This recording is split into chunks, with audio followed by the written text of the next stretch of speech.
Hochanadel's ready, checking in, puts his mouth guard in, and he will be red. So it looks like it's going to be him and Chris Maynes of Pueblo South. Maynes, a sophomore, 19-14. Hochanadel, 35-3, a junior.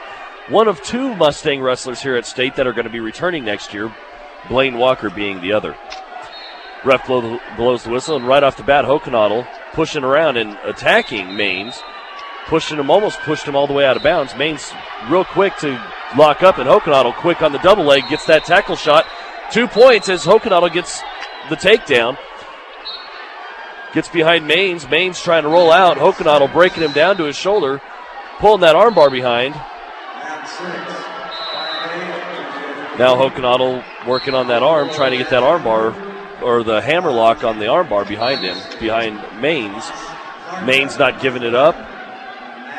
Hochanadel pulling on that arm again, sticking his head in the armpit, and goes a little high and rolls the shoulder just a little bit. Looks like Hochanadel might have hurt Maynes in a move as Maynes resisted when Hochanadel went to step up under and roll Maynes with his arm. Maynes wrenched his shoulder just a little bit, so we're going to get an injury timeout. Hochanadel was running that head lever in there and kept the arm bar, and once he got his head out of there, the arm was way up, and he kept cranking it. In college, they let you get away with that. High school, they won't. He's lucky he didn't call an illegal hold on that. And if the opponent couldn't continue, he could have lost the match on an illegal hold. Yeah. That's one way you don't want to lose, by being overly aggressive. Well, see, I don't think it was a matter of it was an illegal hold. I think he just got something caught, and that's why they called just potentially dangerous instead of the illegal hold. It's a little like the old hammer lock that you get away from the body, and that can cause that problem. Let's see. Looked like Maynes wanted to start on her feet. But they do. Maynes got Hochanadel in a front headlock. Tries to kick Hochanadel over. Hochanadel gets back over and around and keeps control. He's going to get 1 point or 2 points for the takedown. It looks like now the score is 6-1. And it is confirmed, 6-1 in favor of Joe Hochanadel with 56 seconds left in the first period. Hochanadel leads it by 5 as we're getting closer and closer. Did you see an escape there that I never seen? No.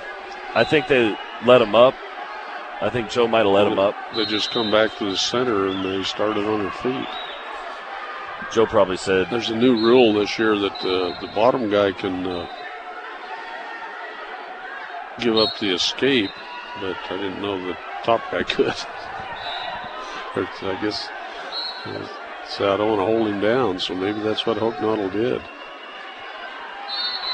Just let him up, and he's suicide cradle, and man, Hochanadel's on his back.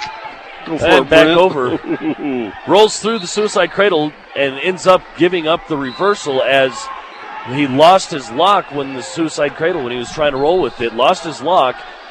Maynes not coming over. Hochanadel now getting up and out and turning around, and he reverses it back on Maynes. So 2 more points back to Hochanadel, 8-3 at the end of the first period. Or as we near the end of the first period, Hochanadel fighting, trying to get Maynes over, and that's the end of 1. Almost a huge mistake there by Hochanadel. That's why you call it suicide cradle. Boy, you better have it locked up a lot tighter than that before you start trying to throw it. If they can pull their head out or anything and flip it on you, you're in trouble. He was looking at the lights there for a moment. Lucky he didn't get some back points called against him. Well, he wasn't looking at the lights long enough for the back points to get the 3 count. Not to mention, all that Maynes really had was he was laying on his head. He didn't really have control, but Hochanadel was definitely on his back there for a moment.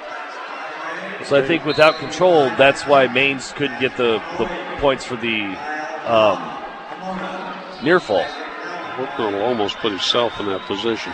But he starts on the bottom here in the second period.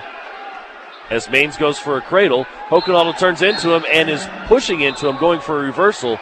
Not trying to get the escape. Gets the escape point anyway. Pulls out of Maynes, reaches in and tries to go for a... looks like he went for a single leg, dropped his mouthpiece. Got to put his mouthpiece back in. Both wrestlers come to the center of the mat as Hochanadel is back on his feet. 9-3 the score. Who cares if it's clean? You just stuffed it back in there. It's a good thing about being a farm boy. God made dirt and dirt don't hurt. That's what my grandpa used to tell me all the time. Okay. Nice tackle there by Hochanadel. Piling up the points. Let's see where we're at here. 11-3 with 1:03 left in the second period. Hochanadel leads it now by 8 as he's working on a cradle. And this time it's not a suicide, it's a crossface. Or no, it's a bow and arrow. Yeah, bow and arrow, near side type cradle. Well, I'm not sure he's got it blocked up quite right. He can't seem to get any leverage there.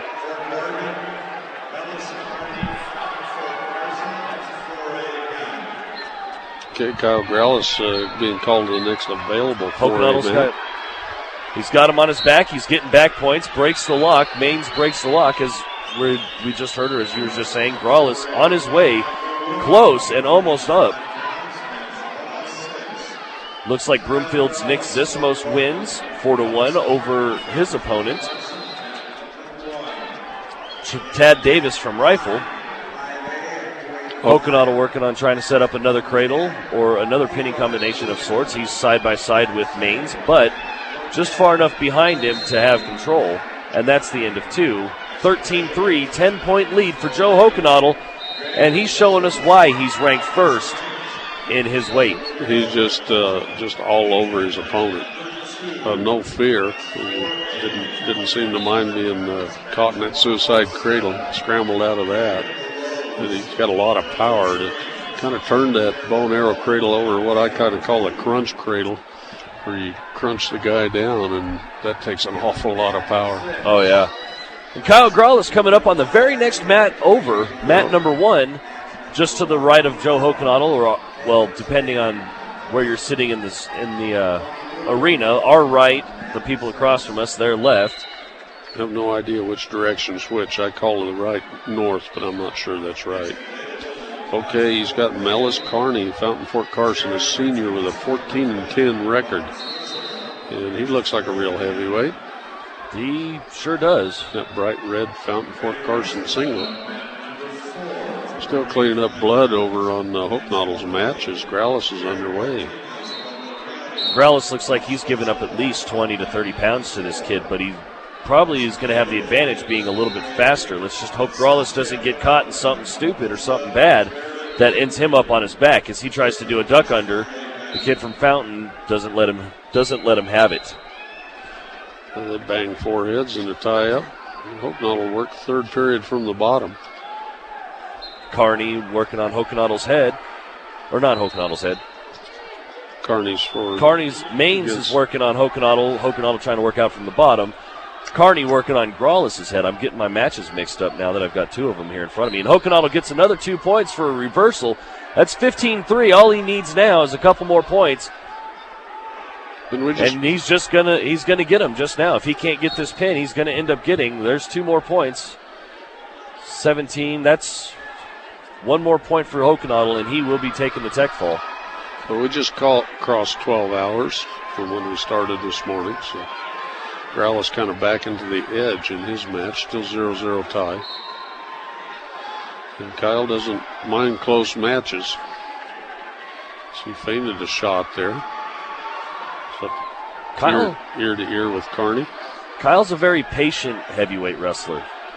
Is that what you call it? It's not very aggressive. Maynes gets away from Hochanadel. Hochanadel reels him right back in. 17-3 the score. Kyle leads it, or Joe leads it. As we come close to the end of 3, I got to check the time with the binoculars because they've got it. That's that one that's twisted funny. And Kyle Grallis kind of feinted a couple. Tried that little Saunders throw by, but Carney comes up facing him. And they dinged Carney for stalling warning as we get short time here in the first period. 0-0 tie. Hochanadel going after Maynes. Maynes sprawling out as Hochanadel. Maynes has got Hochanadel in a front headlock. Maynes is trying to pull Hochanadel over. Hochanadel flips it on him and has got Maynes on his back. 2 points. That's a tech fall. Even now that he's over, that's it. 21-4 the score. Joe Hochanadel takes the tech fall win over Chris Maynes of Pueblo South.